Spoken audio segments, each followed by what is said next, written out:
1 year to go until the Tokyo 2020 Olympic Games. Despite bribery scandals, skyrocketing costs, and doubts about the economic payoff, the Tokyo Olympics have seen unprecedented popularity as demand for tickets far exceeds supply both inside and outside Japan.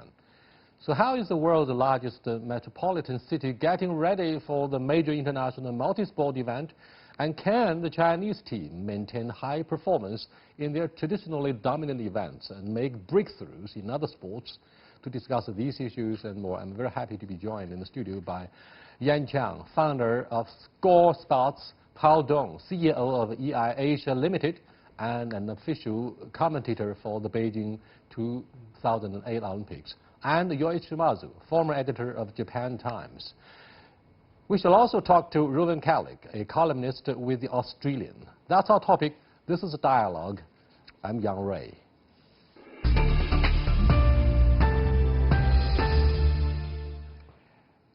First of all, Pao and Yan Qiang, our top swimmer, Sun Yang, yet again set a record by winning the gold in the men's 200-meter freestyle in Gwangju, South Korea. Does he represent the Chinese ambition 1 year from now in 2020 Tokyo Olympics? Well, for Summer Olympic sports, he is the #1 icon for Chinese sports, of course, and the other being Wu Dajing, but for Winter Olympics. So I think the whole nation is betting that he will be in perfect shape in the run-up, 1 year exactly run-up to the Tokyo Olympics, and praying for nothing negative would happen to him. And he's already set, as you said, the personal record, and also we've just talked about it off record that Ian Thorpe, as a multi-gold medal winner in the history of the world swimming championships, Sun Yang has already overtaken him in terms of number of gold medals being taken. Yeah, we've heard tabloid stories about the rivalry, long-time rivalry between Mike Horton and Sun Yang in the pool. But that said, Sun Yang is 5 gold medals behind Phelps, the American legendary swimmer. What do you think of Americans being the top team once again in the Tokyo Olympics this time around? I think Americans is still the nation to be beaten in Olympics. They're still leading in all kinds of sports, especially on the gold medal tally, which China considers to be the most important one for us. But China is facing a huge challenge, China delegation group for the Tokyo Olympics, because for the past 5-6 years, in our own Olympic sports, we have gone through a series of reforms and a kind of regenerations. So we are losing some ground, as is proven in the last Olympics, that were not so outstanding in some of our traditional sports disciplines. So I think Tokyo will be a huge challenge for us. Yeah, Tokyo is ambitious enough to host the most popular, successful Olympics. Let me go over to Rowan Kallick, a columnist with The Australian. He's standing by at the airport. He's going to leave in a few minutes. Hi, Rowan. Very glad to have you on our program. But first of all, let's... Rowan, can you hear me? Yes, I can hear you, Young Ray. Great to be with you. Right. We were talking about the rivalry between Mike Horton and Sun Yang. The latest news showed that Horton was pretty defined to Sun Yang, who won the gold medal last night in men's 400-meter freestyle. Can you brief us very quickly about the latest in your country? Yes, it's a rivalry that's been going on for some years, and it dates back 5 years, really. In 2014, Sun Yang had a suspension because of some drugs he said was needed for a heart condition, and ever since then it seems Mac Horton has believed, his view is anyone who's been caught with drugs that are not legal should be banned forever. And then in the 2016 Olympic Games in Rio, they had a big altercation. At that stage, Horton got the gold and Sun Yang the silver. This time it doesn't look so good. If you're the silver and Sun Yang's got the gold, he refused to go onto the podium. And some people in Australia say that Mac Horton should respect FINA, the swimming authority. Some swimmers have come to Mac Horton's support. But we got a strong impression, Ruben, that the one. whole country of Australia stands behind Mac Horton in this event. By the way, what is the ambition of Australia in the Tokyo Olympics? Very quickly. Very disappointed first of all in London, bit disappointed also in Rio, and a feeling that we need to have invested more in prestige events, and swimming is at the heart of this. Australians are very keen on swimming. It's an island nation, and it's a kind of existential question. Can we be the best in the world, or at least vying to be the best? Okay, thank you very So much, Ruben, that for being with us. better. Enjoy your travels. Thank you so much for being with us. Now, Paul, it was reported earlier that the games budget Joyce Mazu, it was reported earlier that the games budget was in danger of ballooning and questioned whether citizens' tax money was being put to effective use. How did the host countries of past games control high costs when building stadiums? First of all, the story about Tokyo. Well, first of all, Tokyo Stadium is brand new, but Tokyo's got some of the highest land prices in the world. That's well known. So that adds to the cost. Construction prices, of course, and materials are very high. The stadium is made out of wood, and unfortunately, a lot of it was shipped from tropical forests in Southeast Asia. So there's been a series of controversies as well as cost overruns, and the ball has been kicked between Tokyo and the national government of who's going to pay for it, and it's still not very clear. Tokyo said, we bid for it, but this is the Japanese Olympics. The other cities, like Kyoto, this is not well known, are in open revolt. They said the national government owes Tokyo nothing, okay? So the cost of this Olympics is still a problem that will haunt us. Some of it was offset, by moving Tsukiji Market to an island and trying to sell that property out. And the Olympic Village, that's already being sold off as apartments before the athletes come. So, there's a desperate financial crisis underlying. We Beijingers are not very new to that idea because we already sold the apartments for the athletes' village prior to the Olympics in Beijing in 2008. Yeah, everybody does that. Yeah. Mm-hmm. But Prime Minister Shinzo Abe, as well as the Japanese Olympic Committee, seem to be very ambitious this time to hopefully double the number of gold medals in Tokyo. Paul, first of all, you know better than Yoichi, I believe, though he had a track record of being the editor of Japan Times, but I believe in this sport event you have more knowledge as to whether Japan stands ready to collect so many gold medals. Well, at least you have to set something, really respectable, although very tall. In Chinese, we have a 取法其上得乎其中, you aim high but end up making compromise. Right. Compared with your East Asian neighbors like Chinese and Koreans, the Japanese are relatively already very moderate when they set their targets. I think I should respect them for being so brave to set such a high target. Usually the East Asians are good at similar sports or sometimes exactly identical sports. Same pattern. And that's why back in 1988 the Chinese athletes didn't perform so well in South Korea, in Seoul. And this time around, I think Tokyo or the Japanese are betting that the Chinese and Koreans would not be able to perform so well because when you compete in a very close neighbor, anything doesn't go your own way anymore like you compete elsewhere in Latin America or Europe. So I think Japan is betting on they win more medals at the expense of the Chinese or Korean hopes. That's a very good sports theory, yeah, just like we experienced in 1988. But the Chinese Olympic Committee says they have done a lot to reform the Chinese team. What does the reform actually mean? How well is the Chinese team prepared to be among the top 3 in Tokyo? I'm afraid the reforms are not targeted, firstly at achieving a higher competitive standard in Olympic Games. It's more about this kind of structural streamlining changes and different personnel appointments. So it doesn't really reflect on our competitive results. I am not so confident that we could really getting back to the top 3 on the medalists. China is known for ping pong or table tennis. Do you think this time around Tokyo will rely on jiu-jitsu, sumo, wrestling, and you'll definitely get the first? No, I think they're relying, like in the '64 Olympics, which I attended, by the way, as a middle schooler. Japan relies heavily on the jet lag factor.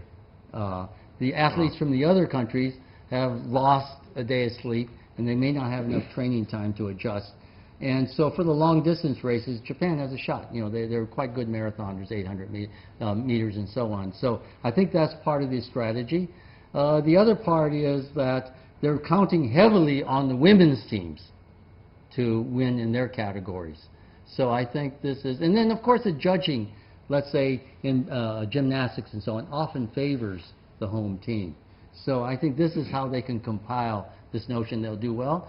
What's going against them, however, is whether the young Japanese athletes, less than 20, can get over the Fukushima factor. We have Rikako Iki. She was a star swimmer in many competitions, came down with leukemia. And I'm afraid we have a ticking time bomb inside our younger athletes from that disaster. Prime Minister Shinzo Abe will go down history as one of the longest serving. Having said this, you have also got a very young and a respectable emperor. Do you think the Olympic Games will be viewed as a nice gift to the new emperor? And what do you think of Japanese politics in its relationship with the Olympic medals? Absolutely one of the main factors, the change of dynasty, reigns, the change of reigns, is a huge factor in why there's been this change of succession, despite the fact that the retired emperor is still he's actually quite well. So this was definitely a political factor. I think we have to look at the Olympics not just as a world sporting event of showing, what nation really puts the effort in physical education, but it's about, and this was really true of '64, the recovery from the war damage to industrial, nuclear, and military power. That Japan emerged as one of the great nations of the world, on par with many, or in fact more powerful than European countries. This time around also, I think the Tokyo Olympics is sort of a rebuttal to the Beijing 2008 Olympics, which was credited as being the greatest Olympics in sports history, right? And, in terms of the opening ceremony? The ceremony and just the whole staging, the organization, the brilliance of the Chinese, despite the fact that many of the Chinese are disappointed with the performance of Chinese athletes, they did perform very well. And we don't argue about who is going to pay the bill. Yeah, exactly. Right, exactly. Especially when you look at the huge success of the Beijing Olympics in the wake of the devastating earthquake in Wenchuan the same year.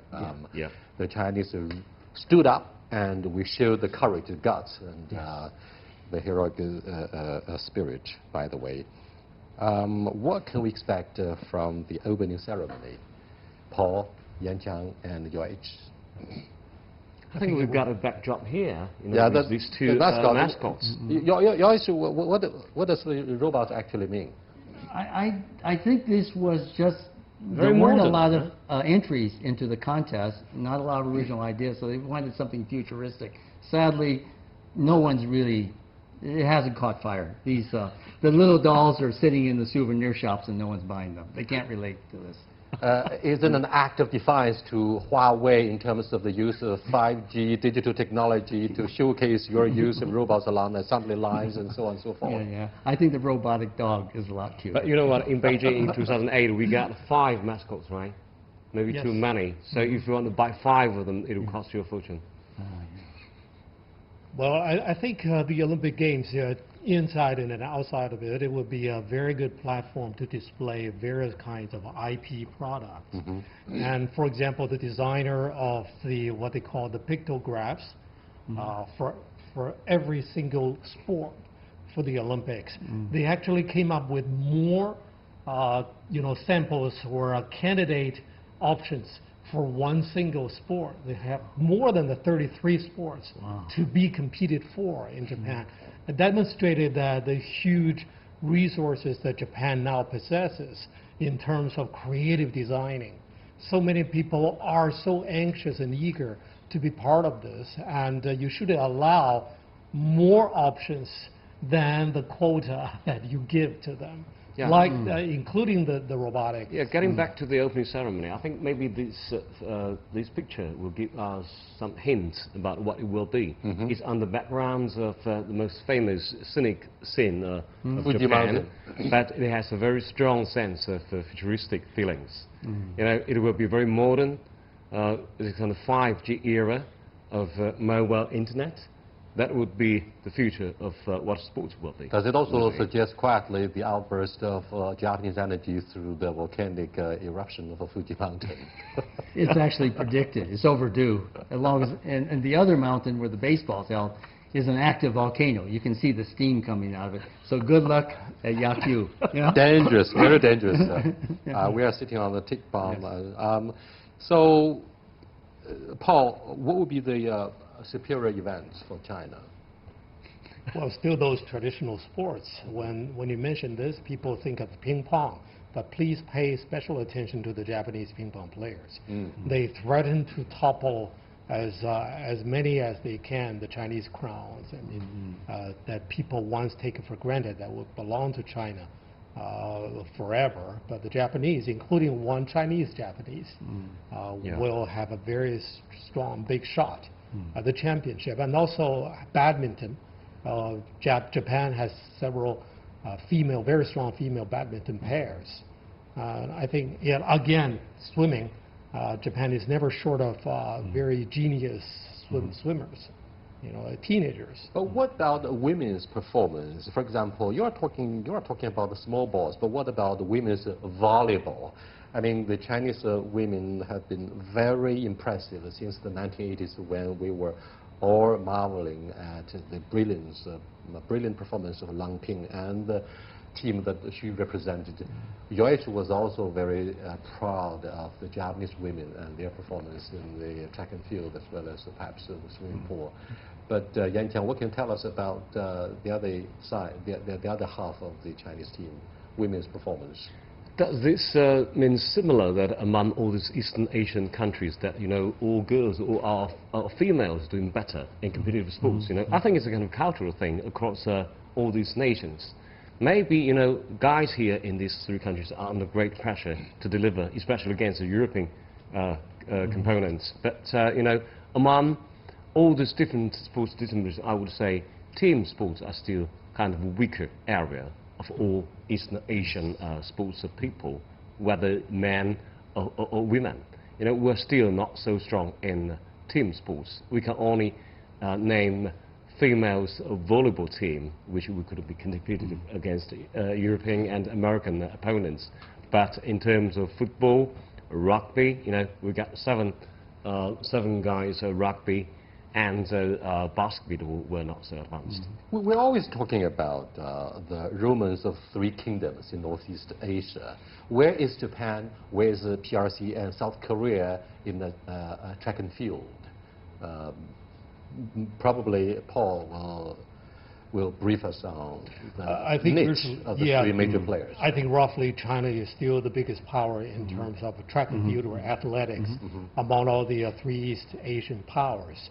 And Japan may be second. Japan is stronger in several short distance events. But overall, Japan may have their own shots at the medals, but not at the gold medals when the Europeans and Americans are coming together to compete for only one race. I think the Asians would be inferior overall in track and field. Even if Japan catches up very quickly, you don't bet so much on East Asians to win so much. Even Chinese, they can only hope for a couple of medals, a couple of gold medals from track and field. Well, Japanese football, particularly men's football, is number one, of course, in Northeast Asia. Other than this, in what other areas do you think the Japanese would expect to collect gold and silver medals? Probably gymnastics. Gymnastics, Topping yeah. 64. This is like the honorable game for them. You know, they have to be up there with the 64 team. So I would see men's gymnastics should be incredible match in Tokyo. You know, we got Men's good football team, they won the Yeah. bronze medal in 1964, Yes, yes. which was still a huge thing. It's still a very traditional, you know, kind of fairy tale Yes. of football in Asia. And there were some coaching problems there that got criticized, so they could have gotten silver at least, probably, or even taken it all then. Yeah, you had So, a very yeah. famous German coach at that time. Exactly. So there was a lot of criticism of the coach. Yeah. Here is an open question and a big guess about the way the torch would be set ablaze in the stadium, the main stadium in Tokyo.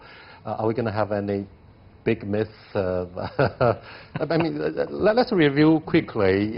Back in the year 2000, I was in Sydney to cover the Olympic Games. far from water. Kathy Freeman was standing in the waterfall, Yeah. and the way the torch was set ablaze was amazing. That was a very impressive. And Barcelona 1992 was quite fantastic, you know, with the archery performance guy, you know, just shooting an arrow, a fire arrow for the torch. Yeah, part of the And tribal culture. How Yeah. would you personally rank Sydney against Beijing's Li Ning?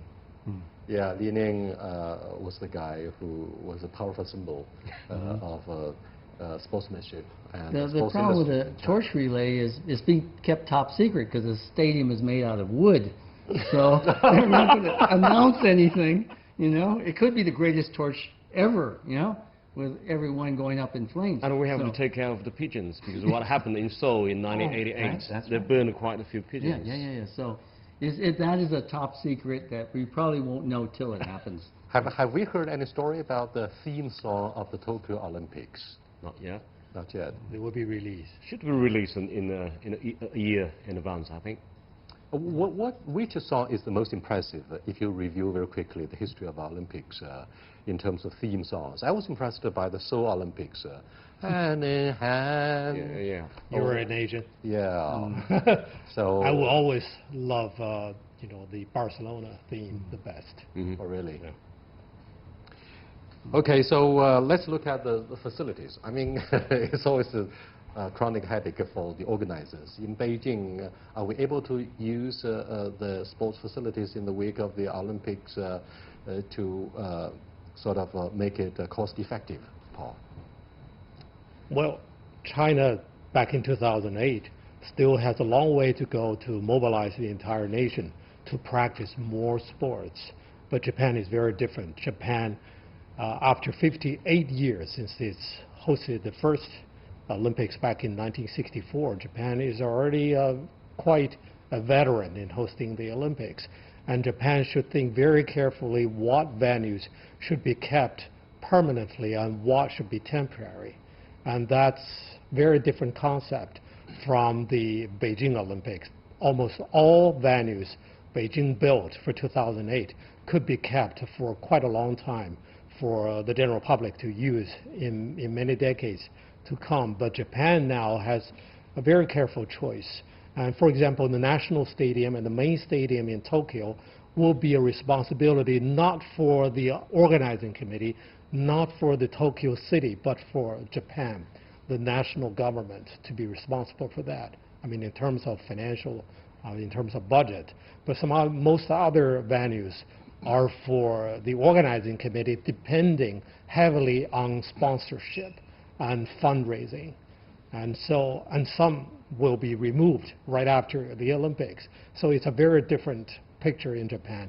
And it will be very interesting for a country like China 11 years after 2008 and see what happens to such a highly saturated, developed country to face the Olympic challenge. When you look at the history of Olympics, until the Los Angeles Games, it was a story, it had been a story about the loss making. So Los Angeles Games was the first to turn this major multiple sport event into a commercial success. From then on, let me tell you one story very quickly. I went to Athens and interviewed the Greek Prime Minister Karamanlis and talked about the commercial aspects Olympic Games. He said, "Young Ray, you should avoid learning from the Americans because these guys are very bad. They only talk about the commercial spirit. Let's look at the Olympic spirit. After all, the Olympic torch started from our country. So when you go back to your country, go back to Beijing, when you turn around each stone of the street, you'll find 5,000 years history behind it. So just let's look at the spirit of humanity.